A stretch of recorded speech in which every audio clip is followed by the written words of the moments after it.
छोटे से गांव में दामिनी अपने बेटे पवन के साथ रहा करती थी। दामिनी के पति का देहांत हो चुका था और अब दामिनी ही जैसे तैसे घर का खर्चा चला रही थी, पर पवन को इस बात का जरा भी एहसास नहीं था। माँ मैं स्कूल जा रहा हूँ, लाओ माँ मुझे 100 रुपए दे दो। 100 रुपए? इतने रुपए का क्या करेगा तू? इतने रुपए तो ऐसे कह रही हो जैसे मैंने हजारों रुपए मांग लिए हो। बेटा मेरे लिए 100 रुपए भी बहुत है, ये ले 10 रुपए ले जा। भिखारी समझ रखा है क्या मुझे, जो 10 रुपए दे रही हो? बेटा तुझे पता है मैं लोगों के घरों में काम करके और मजदूरी करके पैसा कमाती हूँ, फिर भी तू ऐसी बातें करता है। अरे जाओ यार, फिर वही रोना मत शुरू करो, मैं जा रहा हूँ। पवन के ऐसा होने का एक कारण उसकी संगत थी। उसके स्कूल के सब दोस्त एक नंबर के लफंगे और आवारा थे। ये उन्हीं का प्रभाव था कि पवन को अपनी माँ की तकलीफ नहीं दिखती थी। ऐसे ही एक दिन वो अपने दोस्त के पास बाइक देख लेता है तो वो लेने की जिद पकड़ लेता है। माँ मुझे बाइक लेनी है, अब मैं पैदल स्कूल नहीं जा सकता। तेरा दिमाग ठीक है? मैं इतनी मुश्किल से तुझे पढ़ा लिखा रही हूँ, घर चला रही हूँ, तुझे बाइक चाहिए? कहते हुए तुझे शर्म नहीं आती? मैं तब तक खाना नहीं खाऊंगा जब तक मुझे बाइक नहीं मिलती, बता रहा हूँ। पवन की जिद देखकर दामिनी अपना सर पकड़ लेती है। उसे कुछ समझ नहीं आ रहा था कि वो क्या करे, आखिर कैसे पवन को समझाए। पवन 2 दिन तक खाना नहीं खाता। फिर तीसरे दिन उसके घर के सामने बाइक खड़ी होती है। अरे वाह बाइक, माँ आपने तो कमाल कर दिया, ये तो बहुत अच्छी बाइक है, थैंक यू सो मच। पवन बहुत खुश था, लेकिन दामिनी खुश नहीं थी। खुश होना तो दूर की बात, वो तो उल्टा उदास लग रही थी। लेकिन पवन को इस सब से कोई मतलब नहीं था। उसने तो बाइक उठाई और अपने दोस्त राजू को दिखाने निकल गया। राजू ये देख, मुझे बाइक मिल गई। अरे वाह, आखिर तेरा सपना पूरा हो गया, बधाई हो मेरे भाई। गांव में बहुत कम लोगों के पास बाइक है, जिनमें से तू एक है। अब तो चल इसी बात पर गांव का एक चक्कर लगा के आते हैं, सबको पता चलना चाहिए ना कि पवन के पास बाइक है। हाँ हाँ बिल्कुल मेरे भाई। वो लोग बाइक से पूरे गांव का चक्कर लगाते हैं और पवन सबको अपनी बाइक दिखाता है।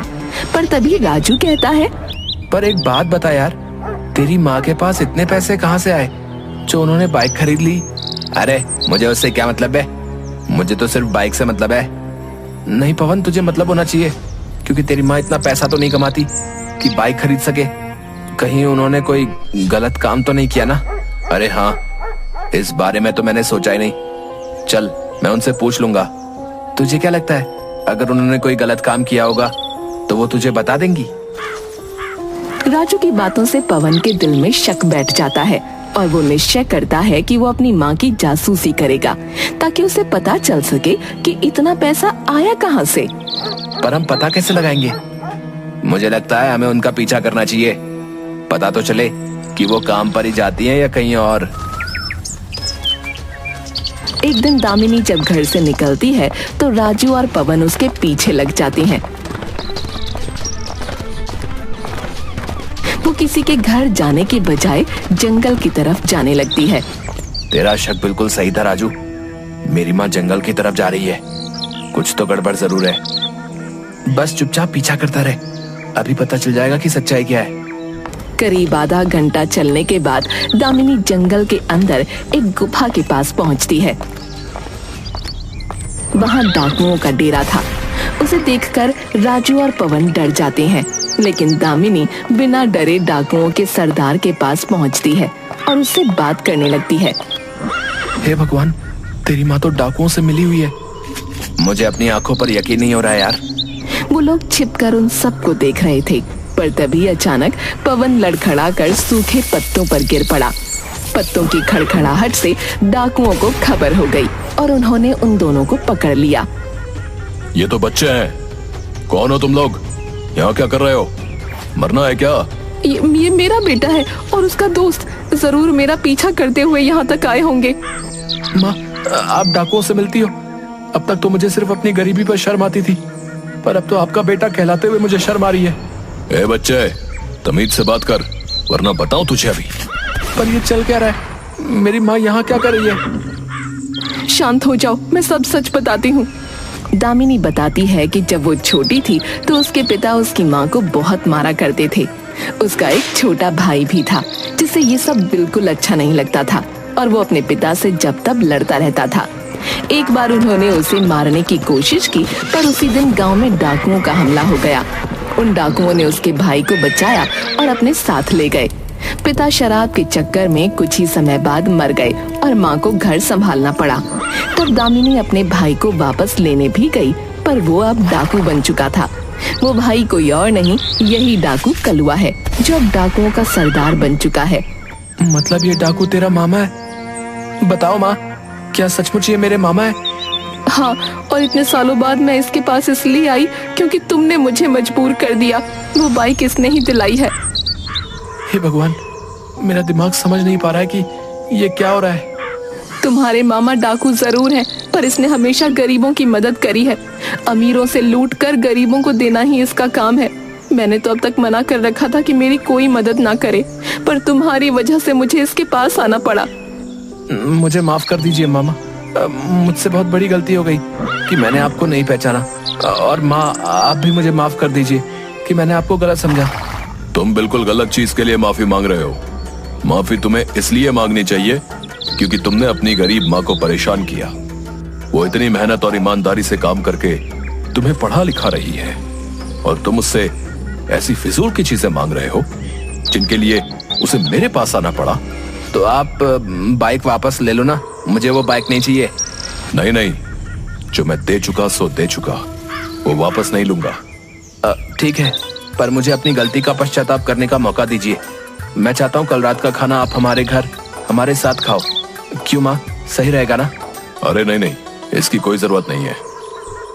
नहीं कलुआ, पवन बिल्कुल सही कह रहा है। तुझे हमारे घर आना चाहिए। वैसे भी बहुत समय हो गया है, हमने साथ बैठकर खाना नहीं खाया। चलो ठीक है, मैं आऊंगा। इसके बाद वो तीनों वहाँ से लौट जाते हैं। अगले दिन कलुआ डाकू उनके घर रात के खाने के लिए आता है। वो साथ में बहुत सारे तोहफे भी लाया होता है। अरे इसकी क्या जरूरत थी भाई? अरे रख लो, पहली बार तुम्हारे घर आया हूँ, इतना तो बनता है। चलो ठीक है। अच्छा पवन बेटा, जाओ जाकर अपने दोस्त राजू को भी बुला लाओ, वो भी हमारे साथ खाना खाएगा तो अच्छा लगेगा। पवन राजू को बुलाने चला जाता है। इधर कलुआ दामिनी से कहता है, मैंने अपना पूरा जीवन डकैती करते हुए गुजार दिया। मैं बिल्कुल भूल चुका था कि एक परिवार में रहना कैसा होता है, पर अब मैं थक चुका हूँ इस जीवन से। मैं सोच रहा हूँ पुलिस को सरेंडर कर दूं। अरे पर क्यों? क्योंकि तुम लोग अब मुझे वापस मिल गए हो। अब अगर मैं कभी पकड़ा गया तो उसमें तुम लोगों पर भी आंच आएगी।